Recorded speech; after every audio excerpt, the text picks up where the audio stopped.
Before we begin, just a little heads up. To make all of these care guides easy to follow, and to make my life easier, I'm going to make these guides in order of Pokedex number, which means that I will be starting with the Bulbasaur line. For those that don't know, Bulbasaur and its sequential evolutions are dual grass poison types from the Kanto region. They are small, squat, quadrupedal Pokemon with a green mottled skin color. As a Bulbasaur, it has, well, a bulb on its back, which it's born with. This bulb helps the Pokemon by supplying nutrients and defense, as it is also the source of most plant type attacks, such as Vine Whip and Razor Leaf. When it evolves into Ivysaur, it gets a bit taller and bulkier, and the bulb on its back begins to bloom into a large pink flower, to accommodate for the higher nutritional needs. As a Venusaur, it gets much larger, but instead of getting much taller, it gets wider, almost seeming to get stockier as its feet grow further apart. Evolutionarily speaking, it most likely has that body shape because of the massive flower that's now on its back. This thing is the main reason that the average height of a Venusaur is 6'7". I would guess that at least 3 feet of that is thanks to the flower. It's incredible. And it weighs a ton, figuratively speaking. Hence the stronger and shorter legs. And really, that is the overview of this line covered, so let's go through and see if one of the Bulbasaur line is the perfect Pokemon partner for you. Enclosure. One of the biggest things to consider for an enclosure for your Bulbasaur is the plant on its back. No matter how old your Pokemon is or what evolutionary stage it's at, this is one of the biggest and most important things to consider, especially if you have a newly hatched Bulbasaur. To that end, you either want an enclosure with a lot of sunlight spots for it to bask in, or if you plan on keeping your Bulbasaur inside, then you will want to have either windows that it can rest near or a UV light so the bulb grows healthily. Aside from the sunlight, the Bulbasaur line do well in grassy fields or open forests. Oh, and what I mean when I say open forests is that there are gaps in the canopy that allow sunlight to slip through to the ground.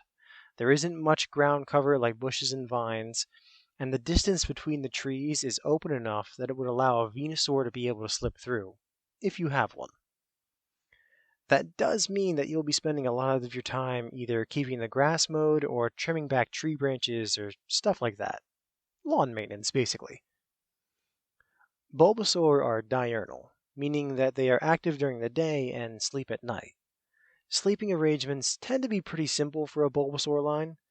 There's something along the lines of a large Pokemon house for either Bulbasaur or Ivysaur, or a shed for Venusaur, with an appropriately sized Pokemon bed.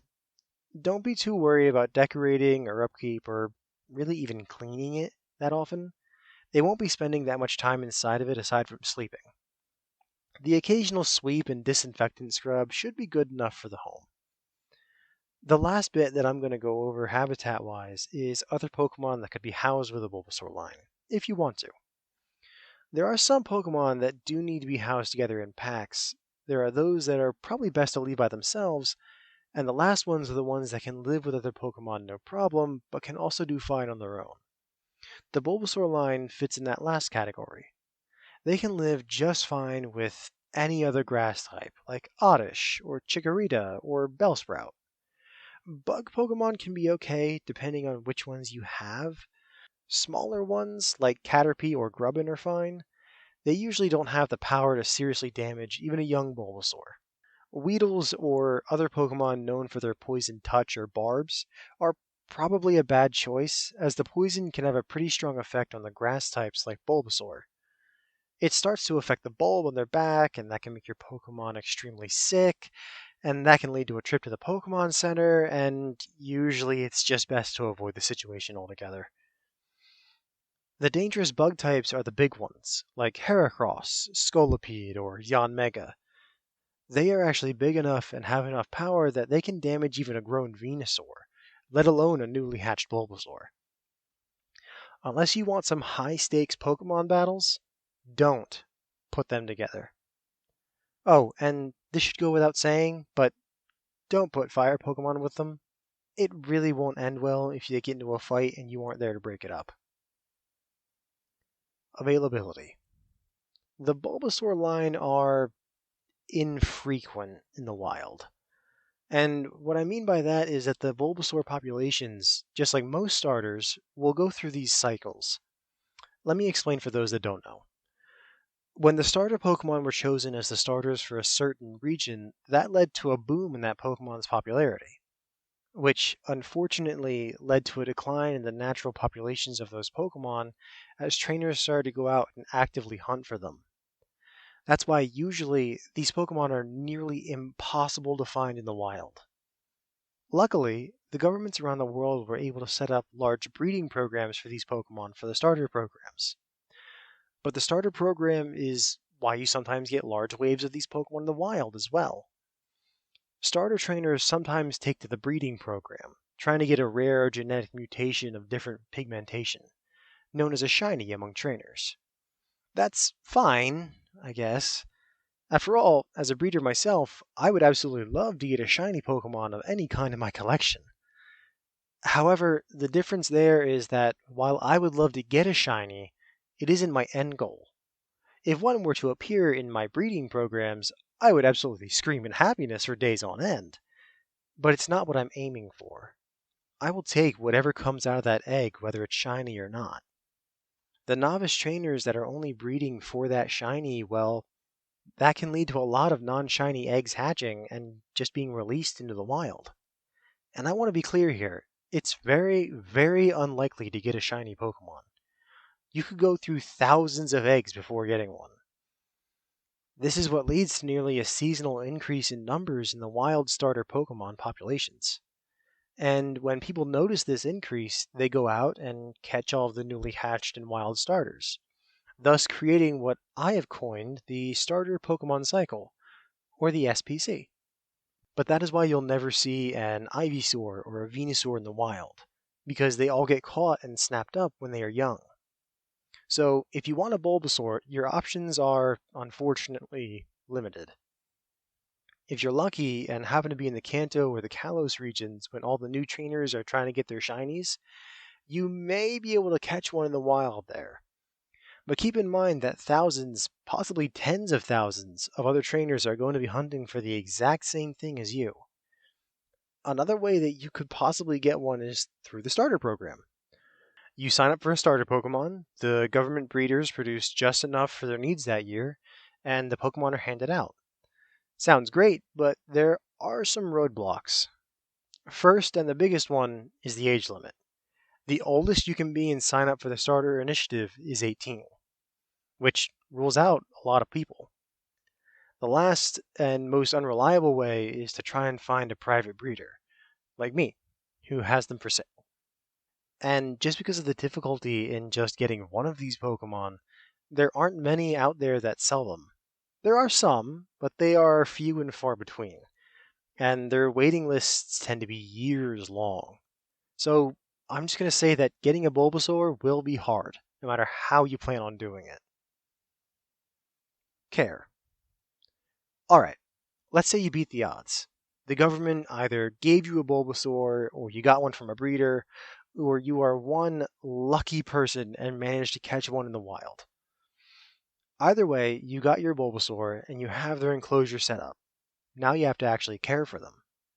Number one thing is going to be food. And honestly, it's probably the easiest diet you'll ever have to deal with.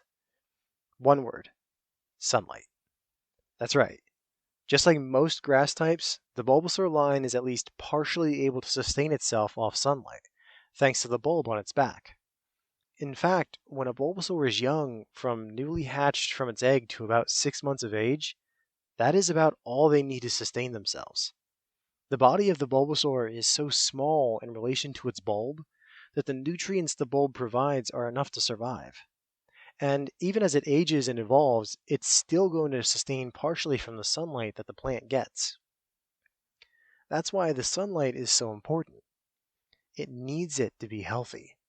If the plant doesn't get sunlight, then it will begin to wilt, which will cause the Pokemon's health to decline. So make sure your Bulbasaur has ample time to get in the sun. For when your partner gets big enough that the sunlight won't be enough anymore, which you'll know because the Bulbasaur will begin to gnaw on different plants around its enclosure, any kind of mixture of berries will be enough for them. I personally have my own diet of berries that I keep my herbivorous Pokemon on, but I know other breeders out there that have their own diet that they swear by. And there are those out there that just recommend store-bought kibble. In these videos, I'm going to be giving you what I feed my Pokemon, or what I would feed them if I had one of them. As for what berries I use, that varies with the age of the Pokemon. When they're young, I like to give them things with plenty of protein, as their bodies will be using it to grow stronger and get bigger. To that end, I use a mixture of spellin and corn berries for the young Pokemon. Both of those berries are high in protein and generally low in fat content. As the Pokemon gets older, they will require less protein and more of a balanced diet, though they will still need to build up protein stores in their body for when they evolve. It's hard to say when that time is, as even within one species of Pokemon, individuals can grow slower or faster. So I highly recommend frequent Pokemon Center checkups so you'll know when it's getting time to start swapping their food out. I swap out the corn berries for the Wapere berry, as it's more well-rounded nutrient-wise. Now, of course, different evolutions need different food amounts. For a Bulbasaur, you're going to want to give them about half a pound mix of mashed berries and sliced. More mashed when they are young and more solid as they age. When they become an Ivysaur, you can change it to all sliced berries, maybe even whole berries if your Ivysaur is large enough. They are a bit bigger, so you can up the amount to about 3/4 of a pound as well. Now, the biggest change is going to be when you get a Venusaur. The average weight of a healthy Ivysaur tends to hover around 30 pounds, give or take. Venusaur tend around 220 pounds. That's a big boy. And a big boy needs a big food dish. Now, it's not as much as it could be. They still have that massive flower feeding them. But they are still going to need about 2 to 3 pounds of food a day. And that is why I grow my own berries in a big field. Fully evolved Pokemon tend to take a lot of food to keep. Moving on, exercise and enrichment are pretty easy, honestly. They're usually most active as young Bulbasaur, but honestly, as long as they have an open place to walk around and explore, they should be fairly content with a few toys thrown in as well. And as they get older and begin evolving, they just get slower and more sedentary, mostly due to the flower on their back. It gets so heavy and requires so much sunlight that Venusaur and maybe even older Ivysaur can spend most of a day just lounging in one patch of sunlight. So don't be too worried if your hyperactive, jumping around Bulbasaur evolves and suddenly just wants to lay in the sun. It's perfectly normal. The last thing that I'm going to cover care-wise is grooming. These Pokemon, especially a young Bulbasaur, will need you to keep an eye on their shedding and grooming. And once again, it comes back to that flower on their back.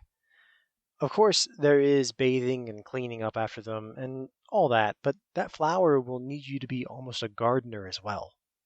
See, as seasons change and the Bulbasaur grows, the plant will change as well. The leaves on a Bulbasaur's bulb will fall away as the bulb grows, making room for new, healthier ones.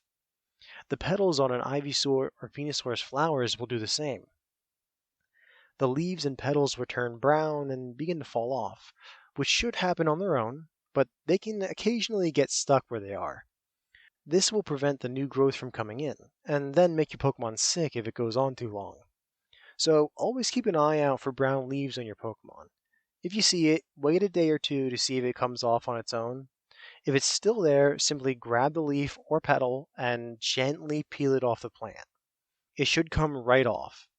If it doesn't, and still seems to be attached to the plant, wait another day and try it again.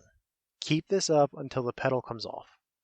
I can't tell you how many horror stories I've heard from other breeders about rescuing a Bulbasaur evolution who wasn't groomed properly. It's a simple, small thing, but it can do wonders for your Pokemon's health. Cost.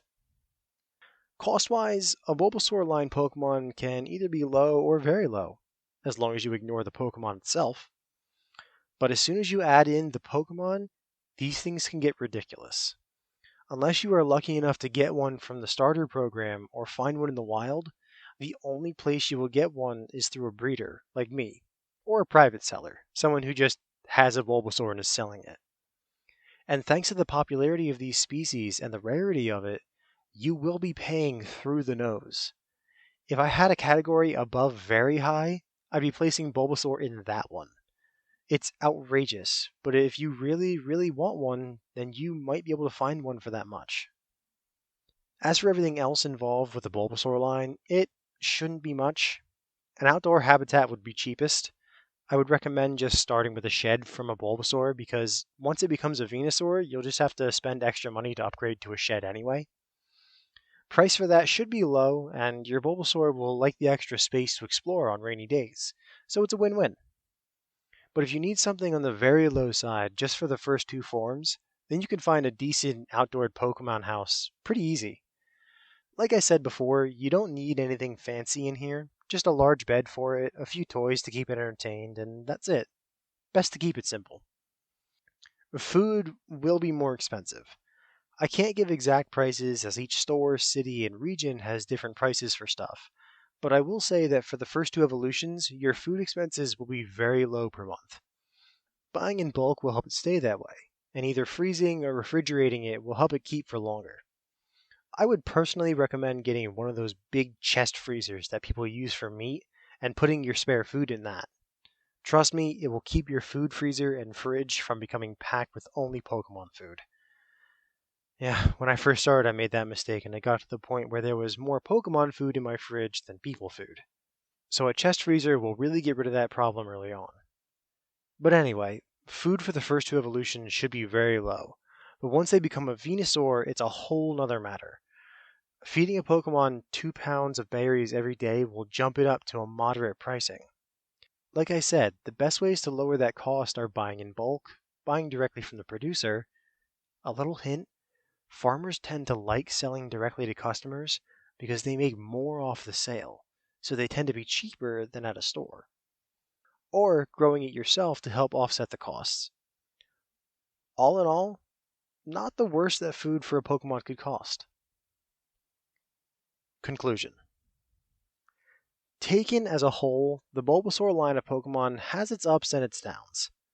Extremely tough to get a hold of, but incredibly easy to care for once you're able to get a hold of one. Honestly, a great choice for any trainer just starting out or for someone with more experience looking for an easy line to care for. Personally, I have known a few people in my life who have had Bulbasaurs, and they were wonderful creatures, absolutely fantastic. I've never tried to get one, a bit too expensive and rare for my tastes, but if you don't mind the scarcity, grooming, and space needed for a fully grown Venusaur, I would say that this would be a great Pokemon partner for you.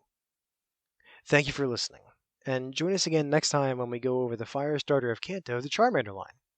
Have a great afternoon, everyone.